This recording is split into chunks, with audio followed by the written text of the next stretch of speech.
Hmm, hmm. Mati kan? Double kill. Oke, savage.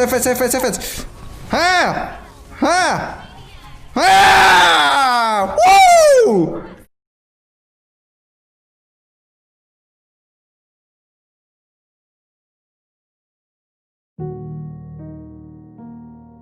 Ketika Biden unggul 11 poin dari Trump di waktu sangat pendek ini, yaitu 50 hari lagi election day, maka secara pribadi saya duduk di depan TV dan mencari data di internet semakin sering. Peristiwa 4 tahunan sekali, kalau Anda serius bernegara, kita harus perhatikan siapa pemain utama di dunia ini dan tentukan ikut arus kuatnya. Untuk itu kita harus ada datanya sedetail mungkin dan selengkap mungkin. Inggris, Rusia, India, Tiongkok, Amerika termasuk negara utama di dunia ini yang harus diperhatikan karena bukan hanya siapa yang akan memimpin, namun kekuatan jumlah penduduk, kekuatan ekonomi, dan kekuatan militer mereka merupakan faktor yang harus kita perhitungkan.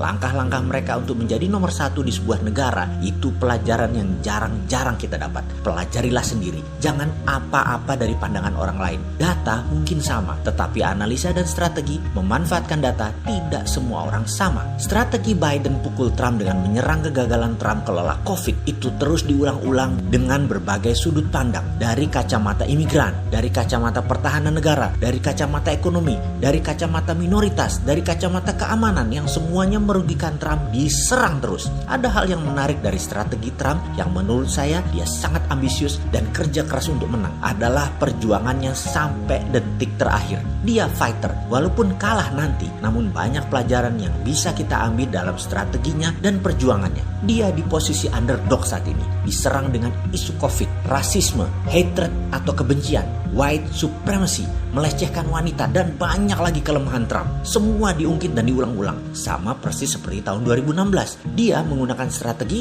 rope a dope. Ini istilah tinju sebenarnya. Kalimat hati-hati ini berkali-kali diingatkan agar hati-hati mengeluarkan manufaktur data polling atau menggiring persepsi pakai polling yang sudah direkayasa datanya. Controlized result polling. Kalimat itu keluar dari ketua tim pemenangan Hillary Clinton, Larry Nichols. Mereka, tim pemenangan Partai Demokrat, merekayasa polling di seluruh mainstream media sampai detik-detik terakhir. Ternyata mereka kehabisan peluru dan lengah. Disitulah Trump pukul balik dengan cepat karena simpan tenaga lama. Dan ini peristiwa tahun 2016. Strategi rope a dope ini digunakan sering oleh petinju yang bernama Muhammad Ali. Misalnya ketika Muhammad Ali melawan George Foreman, di mana sepanjang pertandingan Ali minggir di ring, menghindar, bertahan, pakai tali ring yang disender-senderinya untuk menghemat tenaga, dan terakhir lentingan tali ring tadi membuat dia pada saat memukul punya tenaga untuk bangkit atau bahkan tenaganya 2 kali lipat. Karena apa? Karena lentingan tali ring tadi. Ketika Foreman babak terakhir kelelahan, kehabisan tenaga, itu terlihat dengan tangan Foreman turun. Anda bayangkan ya, tangan Anda sepanjang 3 menit dikalikan 15 ronde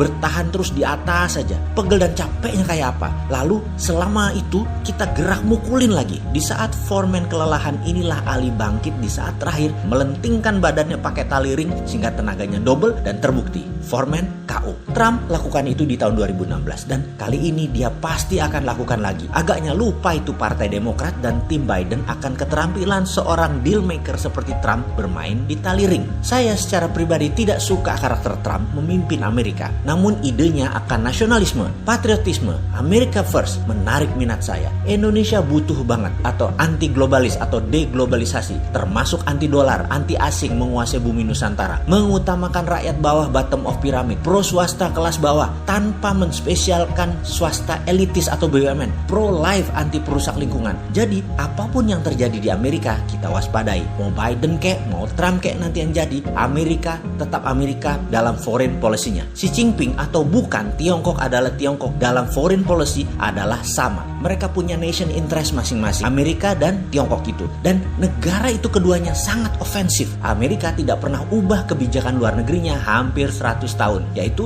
military domination dan dollar domination. Karena itu Trump selama ini menghancurkan sebagian besar kepentingan kelompok establishment dari seluruh bidang. Karena itu sekali lagi, globalis cabal plus Partai Komunis Cina benci banget sama Trump. Belum pernah semua globalis bergabung seperti saat ini untuk menjatuhkan Trump, di mana tujuan globalis dengan mengendalikan Amerika, globalis cabal mengendalikan dunia. Baiknya kita melihat apa yang dilakukan Trump hingga ronde terakhir. Apakah amunisi pukulan-pukulan jab hooknya di terakhir? Apakah yang dia pakai untuk melentingkan dan memukul Biden? Trump sangat mengerti kok, dan juga baginya sangat mudah untuk mengeluarkan hasil polling yang menunjukkan hasil Trump menang. Karena itu, desain result polling. Pastinya dia tunggu saat terakhir dengan memberi kesan trennya naik dan Biden trennya turun. Trump menunggu agar lawan terus agresif dan brutal sampai kecapean. Kita lihat apakah rope adopt kali ini berhasil. Oh iya, maaf, jadi buka strategi para pemain tahun 2024 ya. Siapa yang duluan pasang polling dan menari pasti kecapean di ujungnya. Kita lihat siapa yang main tali ring ini ya, sampai di ujung babak. Dia pasti akan yang menang. Mau bukti?